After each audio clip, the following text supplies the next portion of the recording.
கணிப்பு முடிவுகளில் வெஸ்ட் பெங்கால் மாநிலத்திற்கான முடிவுகள் வெளியாக இருக்கின்றன. அந்த எண்ணிக்கையை நாம் பார்க்கிறோம் திரையில்.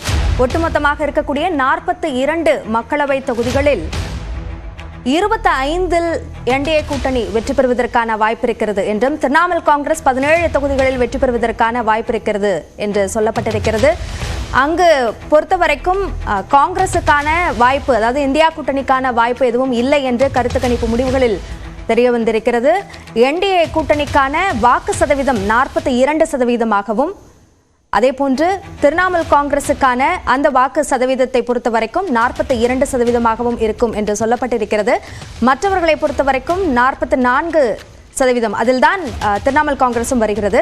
இந்தியா கூட்டணியை பொறுத்தவரைக்கும் 14% வாக்குகள் கிடைப்பதற்கான வாய்ப்பு இருக்கிறது என்று சொல்லப்பட்டிருக்கிறது.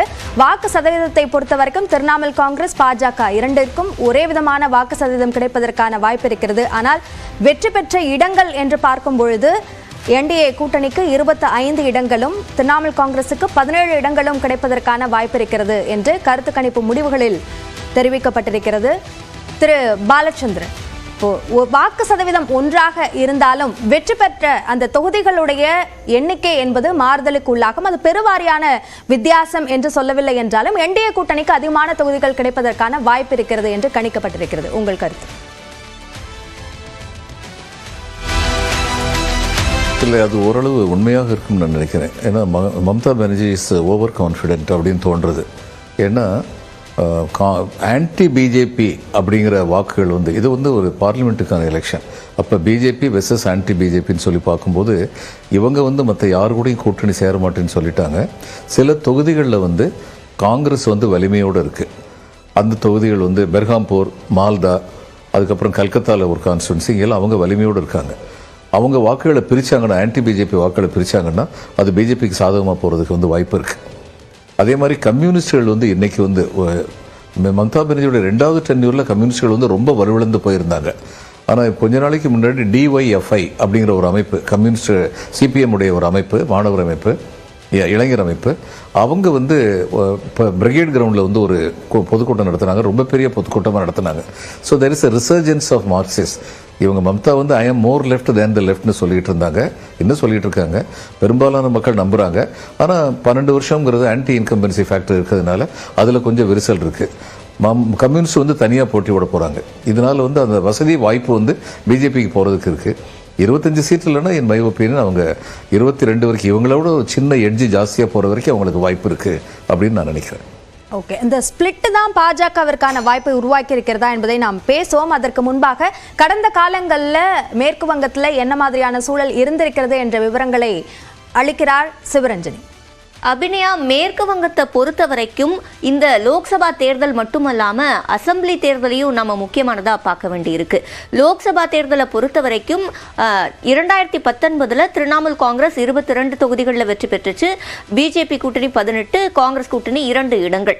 ஆனா 2014 நாம கம்பேர் பண்ணோம் அப்படின்னாக்கா பிஜேபி வெகுவா அதோட ஓட் ஷேரை இன்க்ரீஸ் பண்ணியிருக்கு. அதே மாதிரி அதிகமான தொகுதிகளிலையும் வெற்றி பெற்றிருக்கு. இது நாடாளுமன்ற தேர்தலில் மட்டும் ரெஃப்ளெக்ட் ஆகல. அசம்பிளி எலெக்ஷன்லயுமே கூட 2021 நடந்த தேர்தலில் கூட டிஎம்சிக்கு எதிர்கட்சியா பிஜேபி உருவாச்சு. அது மட்டும் இல்லாம 10% இருந்து அவங்களோட வாக்கு சதவீதத்தை 40 அதிகரிச்சாங்க அசம்பிளி எலெக்ஷன்ல. அதே மாதிரி ஒரு சூழல் தான் 2019 இருந்தது.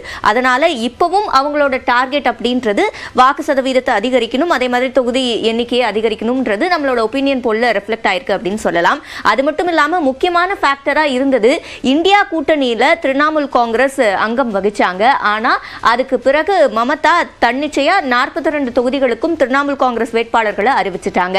அதனால இது இந்தியா கூட்டணிக்கு தான் ஒரு பின்னடைவு அப்படின்னு நாம குறிப்பிடலாம். ஏன்னா தொடர்ச்சியா 2014க்கு அப்புறம் அவங்களோட வாக்கு சதவீதம் அப்படின்றது குறைஞ்சிட்டே தான் வருது. குறிப்பா காங்கிரஸுக்கு அது குறைஞ்சிட்டே வருது. அது மட்டும் அல்லாத இந்த சந்தேஷ்காலி இஷ்யூ அப்படின்றது ஒரு மிகப்பெரிய பேசு பொருளா இருக்கு.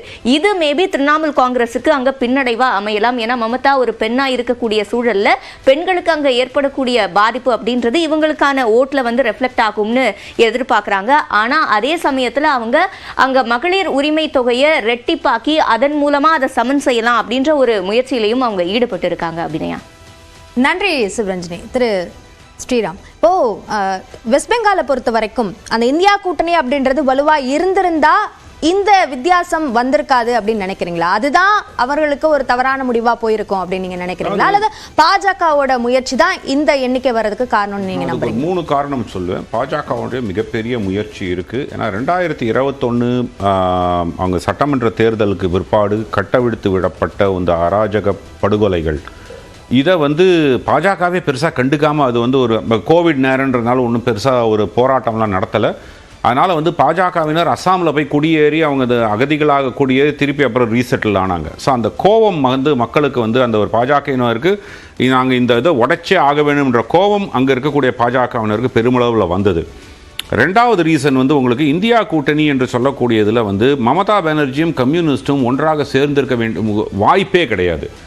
மமதா பானர்ஜியும் கம்யூனிஸ்டுகளும் ஒன்றாக, காங்கிரஸுக்கு கூட அவங்க ஓரளவுக்கு ஒரு சப்போர்ட் கொடுத்து ஒரு 1.5 சீட்டோ 2 சீட்டோ கொடுத்து கூட்டணியில் எடுத்துகிட்டு வந்திருக்கலாம்.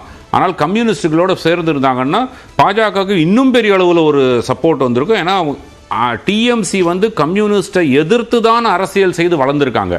அப்படி இருக்கும்போது இருவரும் ஒன்று சேரும்போது மமதா பானர்ஜியினுடைய வீக்னஸ் இன்னும் கொஞ்சம் பெரிய அளவில் போகும். அதனால தான் மமதா பானர்ஜி அங்கே காங்கிரஸையும் சரி கம்யூனிஸ்டுகளையும் சரி கூட சேர்த்துக்கவே இல்லைன்றது ஒரு முக்கியமான பாயிண்ட். அப்போ ஒரு காலகட்டத்தில் காங்கிரஸில் நான் கொஞ்சம் வேணால் சேர்த்துக்க தயாராக இருக்கேன் அப்படிங்கிற ஒரு மனநிலை இருந்த போது கூட கம்யூனிஸ்ட்டை சேர்ந்துக்க மாட்டேன்னாங்க.